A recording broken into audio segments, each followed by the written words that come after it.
Hola y bienvenidos una vez más a Educando en Acción, donde tanto docentes como psicólogos tratamos los distintos temas que nos preocupan en este sistema educativo.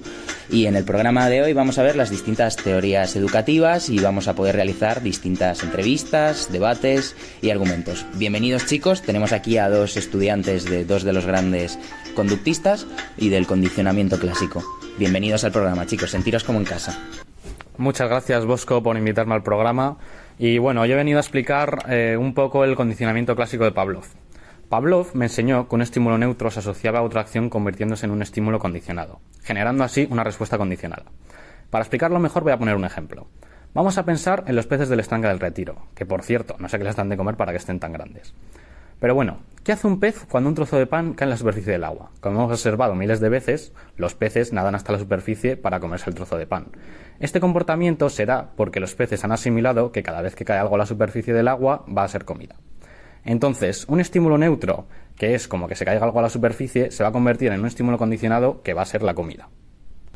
Bueno, muchas gracias. Y lo mismo para ti. Cuéntanos un poco sobre tu mentor, Watson.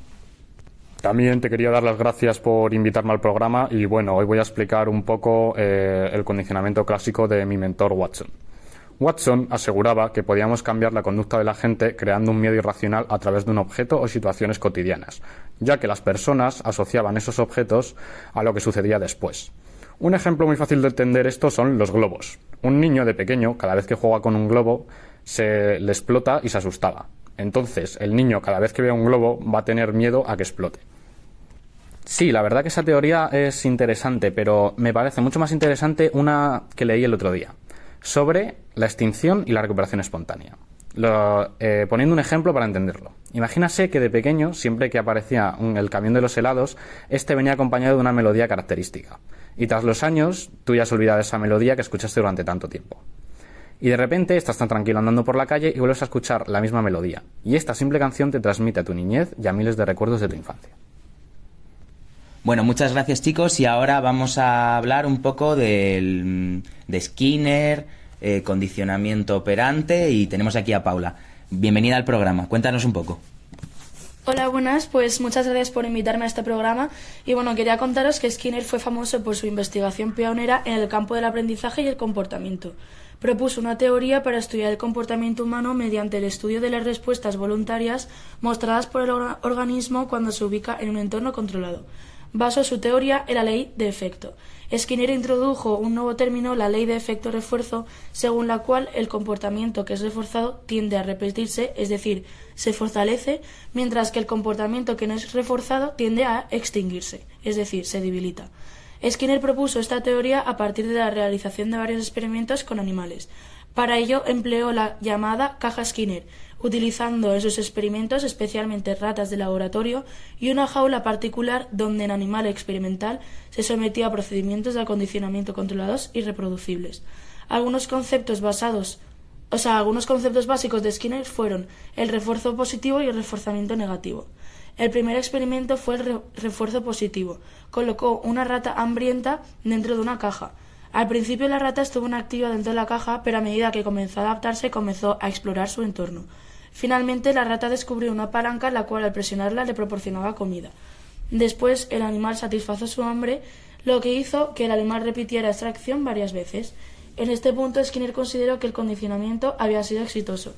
En este ejemplo, la acción de presionar la palanca es una respuesta o comportamiento operante y la comida liberada dentro de la cámara es la recompensa, por lo tanto se considera como un refuerzo positivo. A continuación, el segundo experimento, que fue sobre el reforzamiento negativo. Skinner también realizó un experimento que trataba de explicar el refuerzo negativo. Skinner colocó una rata en una caja con la misma configuración de la anterior, pero en lugar de emplear el hambre, sometió la caja a una corriente eléctrica desagradable. La rata experimentó la incomodidad por la corriente eléctrica golpeando la palanca y eliminando el flujo de corriente desagradable. La corriente eléctrica en este caso actuó como refuerzo negativo y escapar de la corriente eléctrica era la motivación para que la rata evitara esta palanca. Estas dos respuestas aprendidas se conocen también como el aprendizaje por condicionamiento de escape y evitación. Y a continuación voy a hablar sobre dos conceptos básicos que hay bastantes, pero voy a hablar sobre dos principales sobre el condicionamiento operante. El primero es el castigo positivo, que consiste en realizar algo que disminuirá la probabilidad de que alguna conducta se produzca. Por ejemplo, si queremos que alguien no corra por la carretera, conducta no deseada, le ponemos una multa, que es el estímulo aversivo. Y luego el castigo negativo. Este se basa en la retirada de un estímulo deseado y reforzador por parte del sujeto ante la realización de la conducta concreta, de manera que el sujeto disminuya su frecuencia en prevención de dicha pérdida. Bueno, muchas gracias, Paula. Esperemos que te vaya bien en las prácticas. Ahora vamos a tener la suerte de entrevistar a María, una experta en Bandura que nos va a contar un poco sobre el cognitivismo, la teoría sociocognitiva y nos va a dar un par de datos curiosos. Buenos días, María. Buenos días. Lo primero de todo, muchísimas gracias por dedicarnos este ratito de tu tiempo. El gusto es mío, espero hacerlo bien y que de aquí salgan pequeños expertos de Bandura. Eso esperemos. Bueno, antes de meternos a fondo en la mente de este gran hombre, ¿podrías por favor decirnos qué supuso esta teoría? ¿Qué cambios introdujo en el pensamiento de la época? Digamos que Bandura observó las bases de las teorías conductistas y las completó. Para él, no solo la conducta y el contexto influían en el aprendizaje, sino que también factores cognitivos. De ahí el nombre de su teoría, teoría cognitivista. Ahora, una persona podía aprender por observación, es decir, ya no era imprescindible realizar la conducta o incluso reforzarla. Realmente piensa cómo difícil sería aprender si las personas tuvieran que depender tan solamente de las acciones para saber qué hacer. Así como síntesis, ¿podríamos decir que defendía un aprendizaje basado en la observación? Sí y no. Una de sus teorías, llamada teoría del aprendizaje social, enfatizaba no solo la importancia de la observación, sino también del modelado y la observación de conductas. Entonces, como has dicho antes, Bandura no niega las teorías conductistas, sino que las completa, ¿cierto? Exactamente. Él añade que muchas veces no aprendemos por la interacción directa con el ambiente, sino tan solo observando. Parece un poco disparate. ¿Podrías ponernos un ejemplo? Por ejemplo, tú eres fan del tenis, ¿verdad? Sí. Pero nunca has jugado, solo has visto partidos. No he jugado en mi vida. Sin embargo, cuando tú ves a alguien jugar al tenis, eres capaz de corregir su postura o su saque, ya que mediante la observación de tantos partidos has adquirido esos conocimientos. Ah, claro, ahí está el ejemplo de aprendizaje por observación de conductas. Pero María, ¿desde cuándo se puede llevar a cabo este aprendizaje observacional? Pues desde muy temprana edad. De hecho, Bandura lo demostró empíricamente mediante el experimento del muñeco bobo. Lo sé, un nombre un tanto extraño, pero déjame explicártelo. Bandura seleccionó a 24 niños de entre 3 y 6 años y les dejó 12 minutos a cada uno jugar en distintas salas. A continuación, a la mitad, les enseñó un vídeo que mostraba un modelo vivo realizando conductas agresivas hacia el muñeco bobo y a la otra mitad, el mismo vídeo, pero el modelo vivo jugaba de forma normal. Al volverles a dejar cada uno solo, aquellos que habían observado el vídeo donde se pegaba al muñeco imitaron con más frecuencia las conductas agresivas. Como veis, explicó la importancia de la observación y del modelado. Esto es bastante trascendental en el campo de la educación, ¿no? Ya que si tenemos un alumno que experimenta situaciones violentas en la familia constantemente, debemos estar preparados al hecho de que muy posiblemente sea más agresivo en la interacción con sus compañeros, frente a uno que no experimenta estas situaciones en casa. Exactamente. Como has visto, estas teorías no son meras teorías que se estudian y ya, sino que nos informan sobre el comportamiento de los niños y su forma de aprender, para que nosotros cojamos esta información y les demos utilidad. ¿Pero este experimento dio más información? Sí, aquí no acaba el experimento del muñeco bobo, sino que a continuación un grupo de niños vio cómo se premiaba en el vídeo al que realizaba las conductas agresivas y el otro grupo vio cómo se les castigaba. Esto influyó en el hecho de que aquellos que vieron un reforzamiento imitarían en mayor medida las conductas agresivas de aquellos que vieron un castigo. Vamos, conceptos básicos que se conocen como refuerzo vicario y castigo vicario. Pero entonces parece que seamos robots, es decir, muy fáciles de manipular. Ahí es donde entran otros dos conceptos que Bandura añadió y que no aparecían en las teorías conductistas, la autoeficacia y el aprendizaje autorregulador.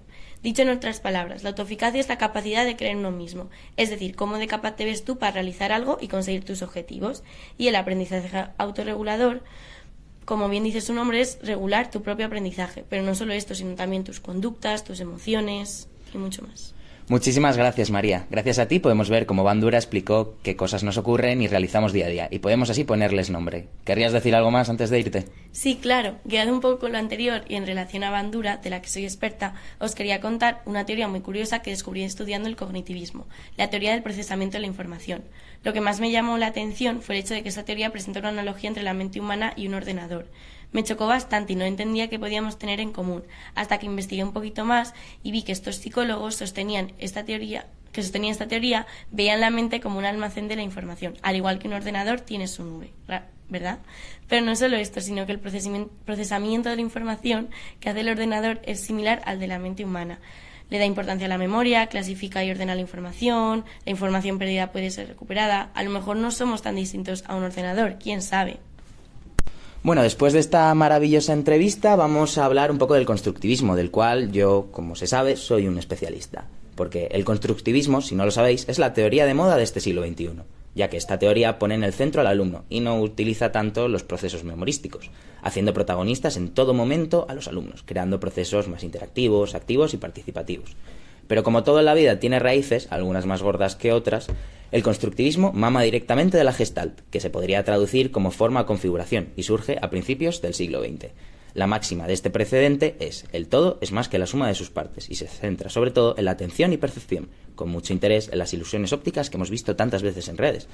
Pero esto aplicado nos dice que aprendemos cuando comprendemos, y que es mucho más importante que acumular conocimientos, en contra de la teoría del ordenador. También nos explica que el aprendizaje se realiza por reestructuración, y también nos cuenta un poco el papel del docente, ya que, como docente, debemos organizar el ambiente para facilitar este aprendizaje.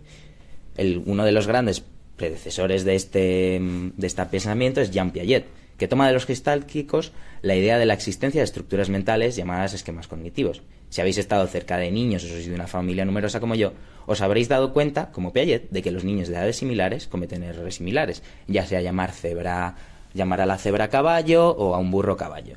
La reestructuración, Piaget la profundiza desde dos aspectos: la asimilación, donde relacionas lo nuevo con algo ya presente en tu cabeza, y la acomodación, donde ese nuevo conocimiento lo modificas con los esquemas previos para integrarlo. Piaget ve clave el equilibrio cognitivo, es decir, una armonía entre el proceso de pensamiento y nuestro ambiente. También explica distintos estadios en las etapas de los niños, como lo son el sensorio-motor, el preoperacional, el de las operaciones concretas y operaciones finales. Y ahora tenemos la suerte de poder estar con dos de los grandes autores del constructivismo. Bienvenidos al programa, chicos. Buenos días, mi nombre es Liz Vygotsky, aunque realmente soy reconocido como Vygotsky. Soy conocido por ser el precursor del constructivismo social, que es básicamente enfatizar la naturaleza colaborativa del aprendizaje y la importancia del contexto cultural y social. Gracias a estas repercusiones se han desarrollado diversas concepciones sociales sobre el aprendizaje. Algunas de ellas amplían o modifican sus postulados, pero la esencia del enfoque constructivista social permanece. Para mí, el desarrollo sigue al aprendizaje, es decir, que para que haya un cierto desarrollo, las personas primero tenemos que aprender. Y ahí, una vez obtenido el aprendizaje, se producen situaciones sociales significativas en las que se producen procesos de mediación. Por ello, mi modelo pone una gran énfasis en el rol activo del maestro, mientras que las habilidades mentales de los estudiantes se desarrollan naturalmente a través de varias rutas de descubrimiento. Muchas gracias, Vygotsky. Y ahora tenemos a otro experto. Bueno, preséntate un poco y cuéntanos. Buenos días, mi nombre es Ausubel. Mi principal aporte en el constructivismo es un modelo de enseñanza por exposición, para promover el aprendizaje significativo en lugar del aprendizaje de memoria. Este aprendizaje se caracteriza por edificar los conocimientos de forma armónica y coherente, por lo que es un aprendizaje que se construye a partir de conceptos sólidos. Es como una serie de vasos comunicantes que se interconectan unos con otros formando redes de conocimientos. También está visto como una forma de aprender que facilita que el alumno construya su conocimiento, por lo que estaría defendiendo la idea de las diferentes formas de aprender, es decir, de los diversos mecanismos individuales para la construcción de un producto. Bueno, muchas gracias por escucharnos y os esperamos la semana que viene en un nuevo podcast. Esperemos que os haya gustado. Hasta la próxima.